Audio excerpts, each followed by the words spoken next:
Hello, and welcome to Rough Edges. I'm your host, Sarah Fox. In this podcast, I will guide you through my faith and mental health journey to dispel the stigma surrounding mental illness and to create a voice for those who wish to discover more about these topics. This podcast will not only shed light on mental health issues, but will also reveal the intersection between faith and mental illness. I pray that these themes will bring growth and healing to our communities.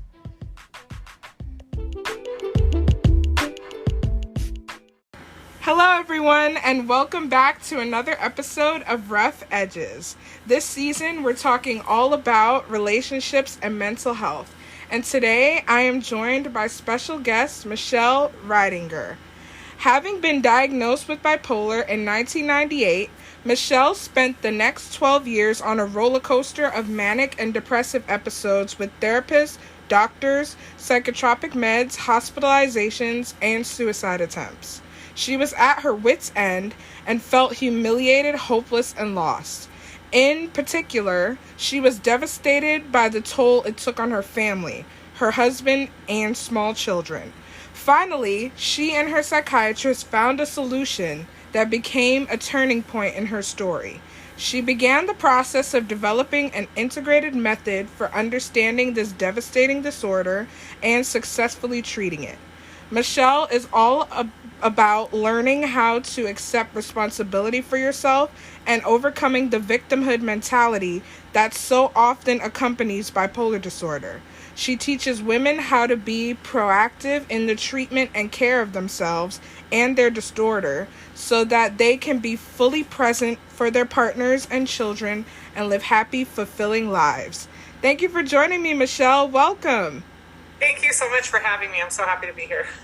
Yeah, I'm happy to have you here. So, Michelle, tell me a little bit more about yourself. What are 3 things that you are most passionate about and why? Okay, so this is challenging because I'm passionate about a lot of things, but I think the things that matter most to me are my faith, my family, and helping others with, learning how to live well with their disorder. Nice. I really love that, especially the faith in the family. I feel like that, just helps you develop a kind of compassion to be able to help other people as well, because it's like only family members can really test you and push your buttons in a way that kind of teaches you how to be humble and compassionate towards other people. Absolutely. So, yeah, I really love that. So, what is your experience with mental health? So, interestingly, growing up, my grandmother had bipolar, and I didn't know it growing up. And so my exposure at an early age was just observing my grandmother being sick all the time, and nobody talked about it. And I was diagnosed a month before I graduated from college. And I've looked at it, looking back, I can actually see myself cycling earlier, like in high school. I can track the cycles, I can identify.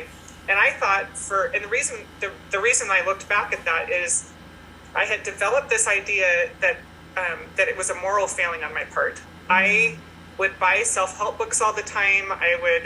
I was trying to read my scriptures, trying to be a better person. When I was in high school, I associated feeling bad, like the depression that I would go through, with sin. I thought I was sinning, and so I would punish myself. And so when I finally was diagnosed in college, it was a huge blessing for me in a lot of ways, because it helped me separate the disorder and the symptoms of the disorder from all these other beliefs that I had. And I think that that's really important. I think a lot of people who grow up in religious environments and who struggle with mental illness, sometimes those kind of get intertwined in a negative way, and it makes them turn their back on that. They feel like they associate all of the bad experiences they had with their religious experience. And so I'm really grateful for the diagnosis at the point that I got it at finally. And it's taken me a lot of years to kind of identify the misunderstandings that I developed when I was younger, when I was trying to cope with something that I didn't understand, and separating those out from my religion, from my beliefs about myself. It's one of the reasons why I really advocate for therapy I think anybody, I resisted it for a long time. Because in my mind, it was somebody telling you how to think, and I didn't like that. I mean, I'm a very independent person, and I have a very independent mind. But it was really important. I recognize how critical it is to have somebody who's a good therapist, because there are bad therapists. I mean, it's important. Like, if you don't feel comfortable with your therapist, to keep looking until you find somebody you're comfortable with. But a good therapist can really help you kind of sift through all of the unhealthy thought and behavior patterns, unhealthy boundaries, and unhealed trauma that will contribute to the disorder. So that's, it's taking me a long time to start to really understand. I've been living with this now for 24 years. And when I first was diagnosed, I had mixed feelings about it. I remember feeling relief on the one hand, because I finally had a way to explain what was wrong, what had been going on. Because the last 2 years leading up to the diagnosis, I was cycling really bad. It was really high. My mania was manifesting with staying up all night for days at a time, being high, making huge changes in my mind about my life and stuff. I changed my major 6 times one semester. Wow. Like big changes and stuff. And then my depression was like disappearing for, days, sometimes weeks at a time, barely functioning, binge watching shows all day long. It was getting really bad. And so, the diagnosis came, was a huge blessing. But at the same time, I remember feeling like I felt like I was broken. I felt like I was being told that I was broken. And I, at the time, I wasn't dating anybody, but I really wanted to get married and have a family. And I remember thinking, nobody's going to want me now. Like, I'm broken and nobody will want me this way.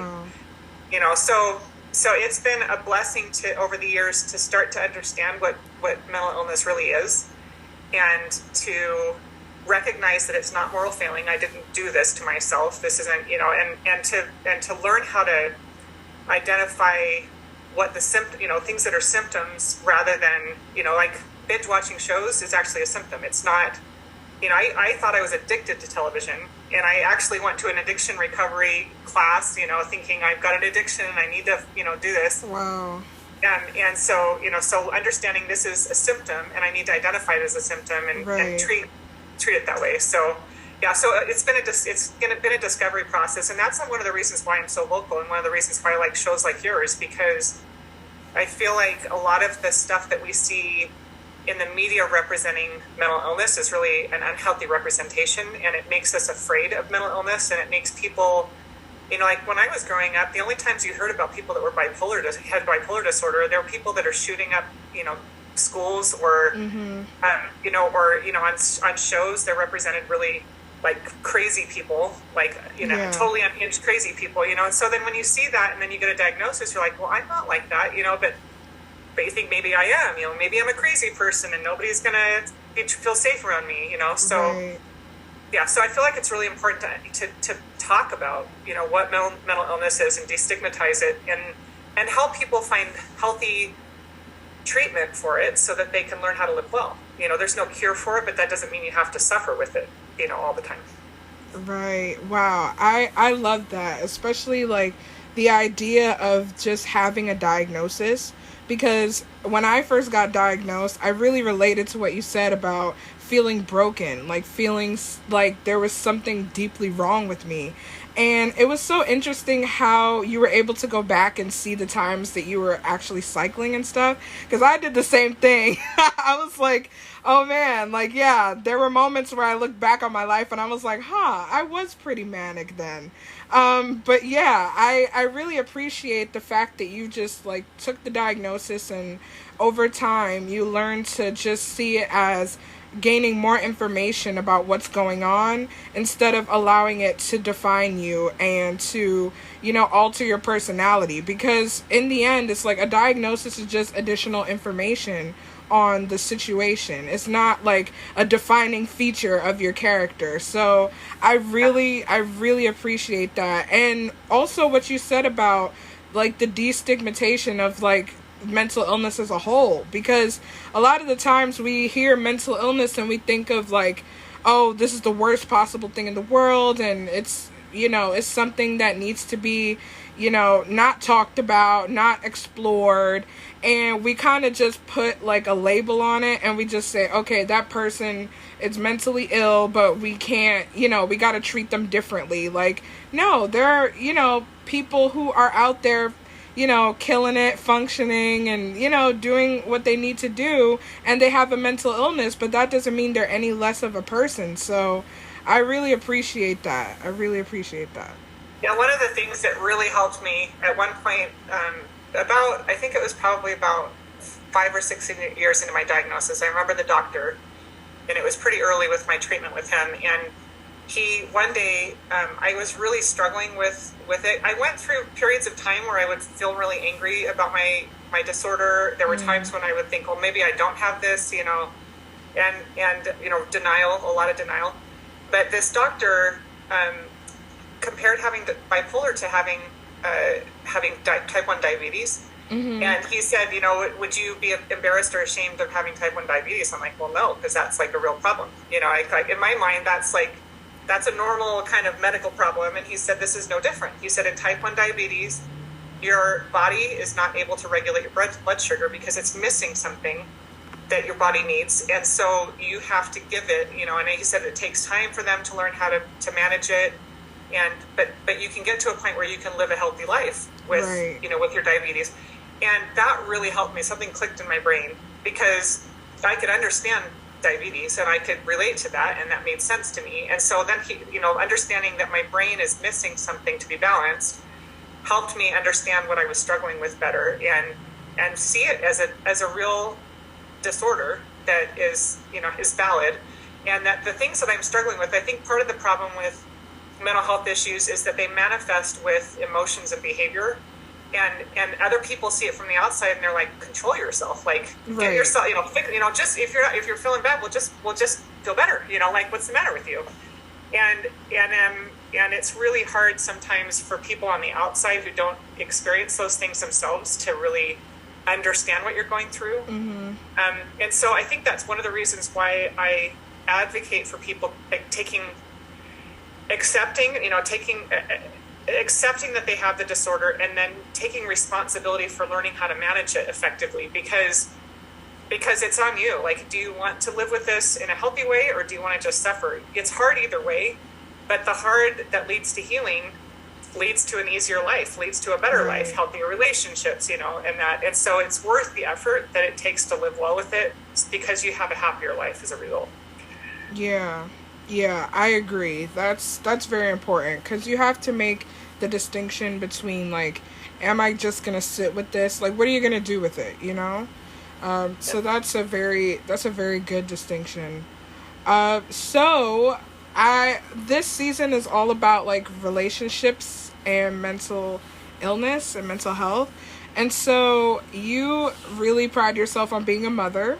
And so you also have like a group dedicated to like helping women who are mothers navigate mental illness. And so I would ask, like, what is one of the most valuable aspects of motherhood for you? One of the most valuable aspects. So I just give you a little background. I had wanted to be a mom my whole life. I'm the oldest of 10 children. I grew up in a really big family. Wow. And I was really, growing up, I loved my mother. I was so grateful for everything she did for us, and I wanted to do that for my children. And, I didn't get married until I was 28. I had a failed marriage when I was 19, and then I got married again to my husband when I was 28 and had my first child when I was 29, and I also had a stepson from that marriage. But motherhood brought out a whole new set of problems with my disorder. I really struggled as a young mother. I never had any problems with anger until I became a mother, and all of a sudden I had I would have these rage outbursts when I was cycling, especially when I was either going up or coming down, ramping up into mania. I would have these out of control outbursts with my children. When I was depressed, I would just have a really hard time connecting with them emotionally. Mm-hmm. And it made me feel really, really bad as a mom. Like, I felt a lot of guilt. I felt a lot of shame. I felt like it was a mistake to have had children. I felt like I was ruining my children's lives. And one of the bad symptoms that comes with, can come with bipolar disorder is suicidal thoughts. And that was something that I really struggled with when my children were young. I really struggled with that. And I started believing the really bad thoughts that were coming into my head, like your children would be better off if your husband could find a new mom for them. Your husband would be better off if he could find a new wife. I was so ashamed of those thoughts that I didn't tell anybody. Like, I was embarrassed that I was having them, and so I didn't say anything to anybody, which is like having an intruder in your home and not telling anybody because you're embarrassed that the intruder got in, Right. But I had a turning point after 2 attempts and 3 hospitalizations in 2008. I was watching my children play one day, and I had a very clear thought when I was looking at my 4-year-old daughter. I had the thought, if you ever succeed, it will ruin her life. She will believe it was her fault, and it's going to ruin her life. And I remember being so shocked by that thought coming into my head, because I really believed the things that I had, the thoughts, those negative, intrusive thoughts. I had totally bought into them. I really believed them. And from that point on, I made the decision that I was never going to let those thoughts stay with me. If I had them, I would ask for help. I made a clear, conscious decision, and I made a plan for myself to not ever allow myself to get to the point where I would act on the thoughts again. Because even if it meant just surviving, I would do it for my children because I didn't want to hurt them. Right. And that, for me, was the biggest blessing. I look back on that, and I wonder if I hadn't had children, if that would have, I don't know. I mean, you can't look back and say what if, but I'm so grateful for my children because they gave me a reason to work. They gave me a reason to keep trying. And I think that each of us can find, even if you don't have children, I'm confident that everybody has something in their life that they can point to and say, this is why I need to try. This is why I need to do it. I have a sister who is single, and she and I were talking one time, and we were talking about, like, what's your reason? And she was talking about our youngest sister that she's really close with, and how it would hurt her if she were ever, gone. And so I feel like it's really important to recognize. Sorry, I try not to get emotional. Recognize how important you are to other people, and that you matter. My stepson took his life in March of 2020, and the devastation and grief that our family has experienced because of that has been overwhelming. And one of the biggest heartaches, and I'm not angry with him. I don't blame him. My heart aches for the pain that he must have been hiding in order to get to that point. But I keep thinking, why didn't he let us help him? Like, we would have done anything. We would have moved heaven and earth to help him. And so I feel like it's, not to put that on people. I'm not saying, I want you to feel that weight, but recognize that each person, you have value. You matter. Yeah. And your life has value. And as hard as things feel right now, it does get better. Like, I was at the point where I had made 2 attempts on my life. Like, I felt like there was no hope. I felt like nothing was ever going to get me better. I felt like I had no value. But because I was willing to make the commitment to never allow those feelings and thoughts to stay with me, I was able to gradually get out of that and gradually get to a place where, when I first started doing it, it wasn't for me. I didn't feel like I had value myself, but I knew my children did, and I didn't want to hurt them. And so it started with doing it for my kids. And then I was doing it for my husband. And then I finally got to a point where I saw enough value in myself that it was about taking care of myself. And that's where I am now. Like, I love my children, I love my husband, but I recognize my life as an individual by myself has value in it, and I'm worth working for.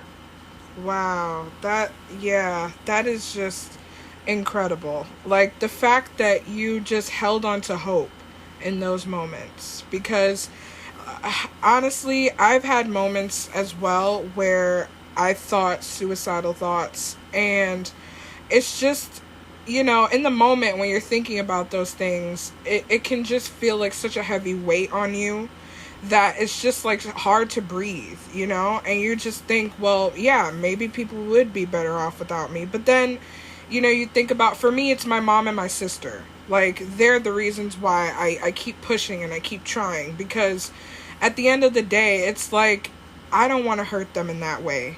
And I know they would be devastated if I was gone, in that tragic way. So I just appreciate how you are just so open and honest about that, and you are really willing to just hold on to the hope that you do matter to somebody. Because a lot of the times people need to hear that. They need to hear and know that they matter to someone else, because that gives them the little bit of hope that they have to just keep on pushing, to keep on working, and to keep on healing. And honestly, that was like the perfect answer to this question, because it's like the valuable aspect of motherhood is just knowing that you're giving of yourself so that your kids can prosper and so that they can have purpose and meaning in their lives. And oh my gosh, yeah, it was so good.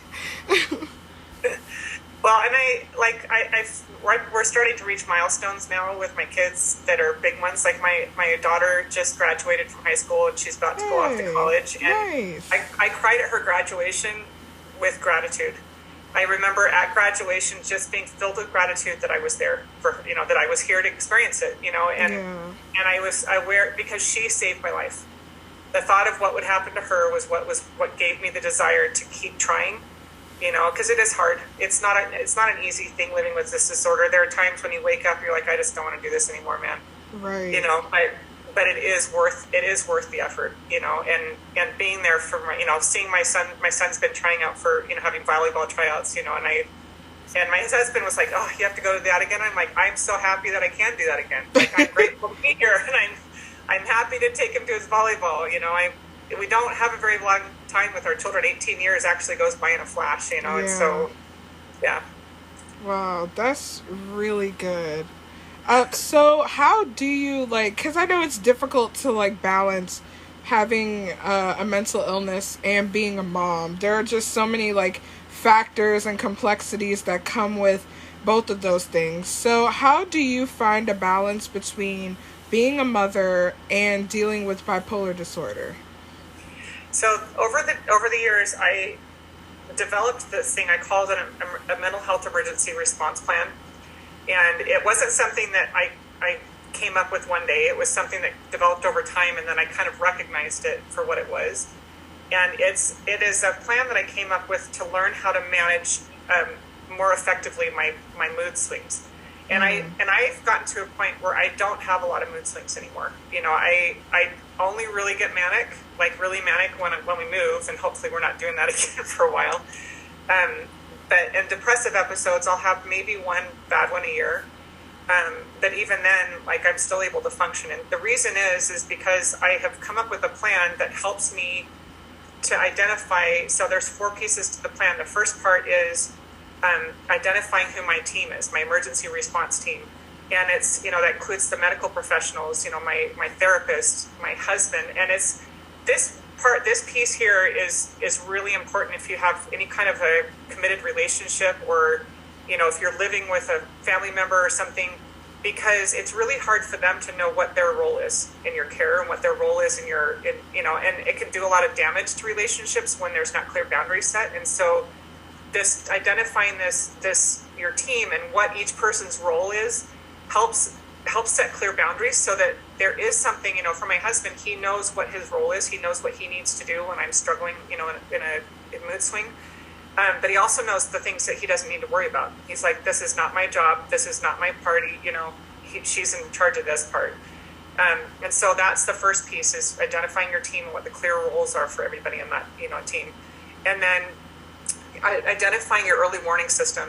This was really important because recognizing when you're starting into a mood cycle is really important. Mm-hmm. And each person has different kind of, there are a lot of similar symptoms that people experience, but there are also, for me, binge watching shows is an indication that I'm heading into a depressive episode. And so, identifying the indicators that you're heading into, a manic or depressive episode, so you can prepare yourself to handle those things more effectively and proactively manage them rather than reactively deal with them. And then I call auxiliary power, which is identifying what are the most important things that need to be done while I'm struggling with the mood cycle. And for me, those are things like making sure my children get food, mm-hmm. making sure if, during school, making sure that they get to school, making sure that. So I have identified the most important things that need to happen, and then I let the rest of the things go while I'm working on trying to recover from the mood cycle. And then the last piece is learning how to reboot your system. And so this plan for me has been really critical because it helps me be proactive about taking care of the mood cycles. And then my family understands what's going on. If I tell my husband I'm struggling with a depressive episode, he knows what that looks like. He knows what that means. He knows, not everything is going to be clean during that time. There are going to be things that are going to have to be let go while I'm struggling with that. And usually he'll pick up the slack with a lot of it, but some of the things we just let go, and it's okay. But it makes it a lot easier on everybody because they can see that I am being proactive about it rather than just kind of suffering and everybody else suffering around me. Right. Wow, that's really good that you have like a concrete plan to kind of, move through those moments, because it's really important. And what you said about community and like establishing boundaries, is I think that's very important in relationships because you have to be able to communicate that to the other person in order for them to know, like, okay, this is what your role is. And like you said, your husband knows like what his role is and what his role isn't, And so that's very important. And I'm glad that, you were able to bring that to light. So I would say that my final question to you, Michelle, would be, what advice do you have for those who are struggling with mental health issues and relationships? So I think, I've recently, last time I went to my therapist, we were talking about some challenges I was having with my youngest daughter and my parenting with her. And she identified this pyramid from, blanking on the name of I just went out of my head. But it's this pyramid, this relationship pyramid that when you're parenting children, the bottom part, the most important part is your relationship with yourself, like how, where you are with yourself. Then the next piece is your partner, your spouse. And then the next two pieces, your relationship with your child. And the very, very top is discipline. Discipline is like the least important thing on that thing. And it made me kind of step back and look at, where I am with everything else in there. And I thought, okay, my self-care is kind of taken a back seat this summer with a lot of things. And so I need to like re-engage with my self-care and my relationship with my husband. We get busy with our lives and that kind of, it's like waving at each other as we're passing, him going one way and me going another. Right. And, okay, we got to re-engage with that. And, my relationship with my children. So making sure that you're, and that's one of the reasons why therapy has been so beneficial, because it's very easy with bipolar disorder to turn inward. It's really easy when you have a mental illness to turn inward and become self-focused because you're suffering. You suffer and you struggle. And as you do that, when you turn inward and start focusing on yourself, you start to forget how it's impacting everybody else. And as a mom, what ends up happening is then you feel guilty because you feel like you're, hurting everybody. And it's just this negative cycle that kind of drags you down. And so I think it's really important for moms, for anybody with bipolar disorder, but for moms, since that's the group I focus on, to make sure that you're doing everything you can to accept responsibility for your mental health, making sure that you're, going to doctor's appointments. And I don't take medication, but I take supplements, and I'm religious about it. I'm very careful with my self-care routine, making sure that you're learning how to manage it proactively, and then working with a therapist so that you can learn how to, maybe undo,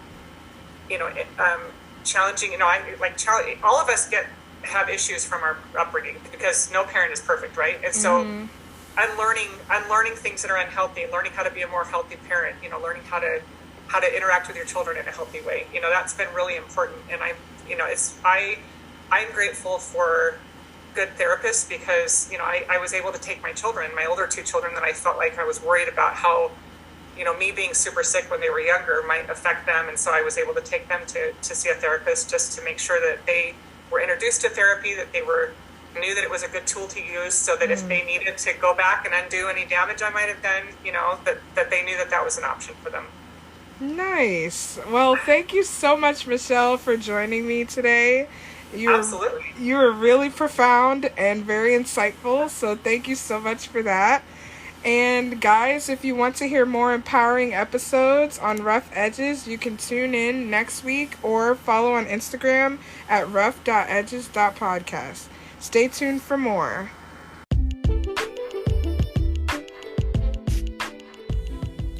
Thank you for listening to Rough Edges. Feel free to follow this podcast on Instagram at rough.edges.podcast or visit my blog at sarahifox.com. If you have any questions or further suggestions on how to make this podcast grow, you can email at rough.edges.podcast@gmail.com. Thanks again for listening and have a wonderful day.